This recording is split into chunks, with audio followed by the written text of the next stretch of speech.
आपको यहाँ बुलाया इसलिए जाता है क्योंकि आपको वहाँ अपने घर से जब चलते हो तो एक हफ्ता पहले आप परमात्मा के दरबार में पहुँचने के लिए चिंतित हो जाते हो।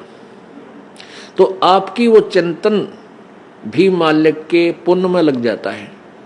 कोई कार्य को आगे पीछे करते हो, किसी से छुट्टी लेते हो, घर वालों को मीठा बोलते हो कि मैंने जाना है, कहीं ये ना कर दे, और फिर आप वहाँ से यहाँ तक आते हो।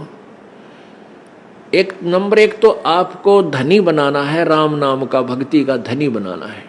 परमात्मा का विधान है, संत मिलन को चालिए तज माया अभिमाने, जो जो कदम आगे रखे ओहे यज्ञ समाने।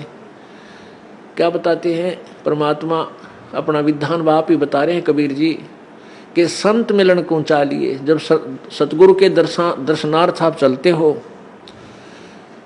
अभिमान तज माया अभिमान, किसी प्रकार का भी आप में अभिमान नहीं होना चाहिए, ना धन का हो, ना पद और पोस्ट का हो, किसी प्रकार का नहीं हो।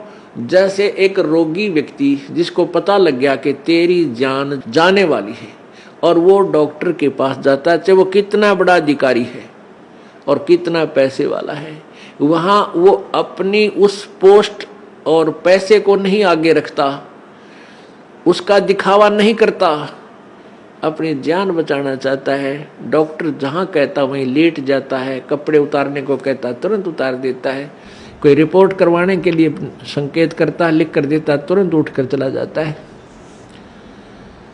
तो पुण्यात्मा सच्चे दरबार में जब भगत आवे, उसका दृष्टिकोण, उसका उद्देश्य, उसका भाव ऐसा होना चाहिए जैसे सीरियस रोगी, सीरियस पेशेंट और हॉस्पिटल में जाता है, उसमें कोई नखरा नहीं होता। ऐसे जब आप सच्चे दरबार में आओगे,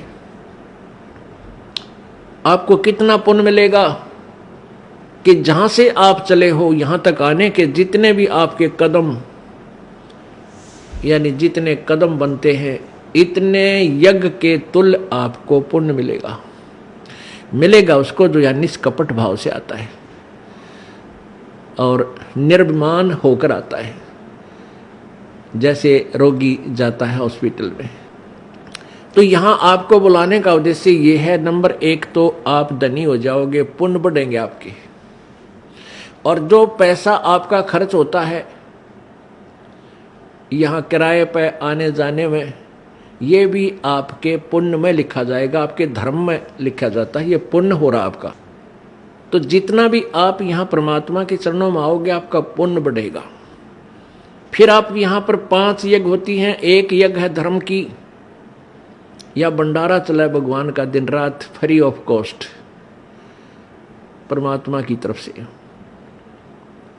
यहाँ जो आप आते हो 10 रुपये, 50 रुपये, 100 रुपये जैसे भी दान पात्र में डालते हो, उसका फिर सामूहिक रूप से भंडारा होता है, कहीं आश्रम का विस्तार होता है, कोई पंखा आता है, कितने दरी बिछाण की मैट लाते हैं, लैट्रिन बाथरूम बनाए जाते हैं, कमरे बनाए जाते हैं, शेड लगाया जाता है।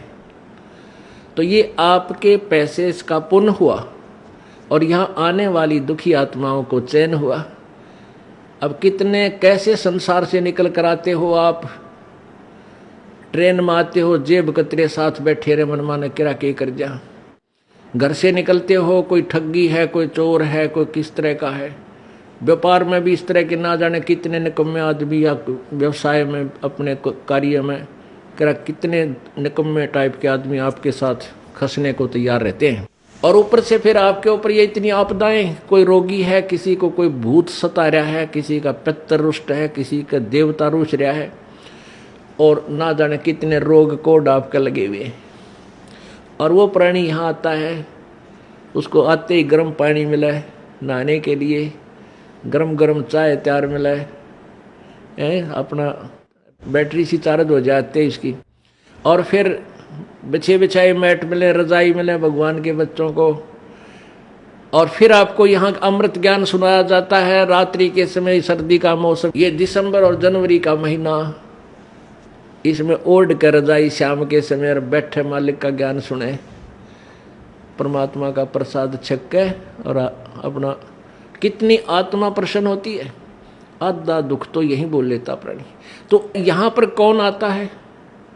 यहाँ कोई खाना खाने नहीं आता, यहाँ को रात्रि को सोने के लिए नहीं आता, यहाँ तो परमात्मा के लिए वो प्यारी आत्मा आती है जो परमात्मा के अंश है, जो पिछले जन्मों से उनके चरणों में कहीं ना कहीं किसी ना किसी रूप में वो उनके साथ रहे हैं। अब वो पार हो नहीं पाया, भटक रहे हैं, उनको फिर परमात्मा अपने बच्चों को इकट्ठा कर रहा किसी ना किसी माध्यम से, कोई टीवी से, चैनल से, या किसी पुस्तक से, या किसी मित्र से, रिश्तेदार से, भाई बहन से अपना संदेश भिजवा कर इनको फिर शरण में ले रहा है। तो ऐसी प्यारी आत्मा जो परमात्मा के बच्चे यहाँ आते हैं और इनके लिए जो सेवा होती है, ये धर्म यज्ञ है।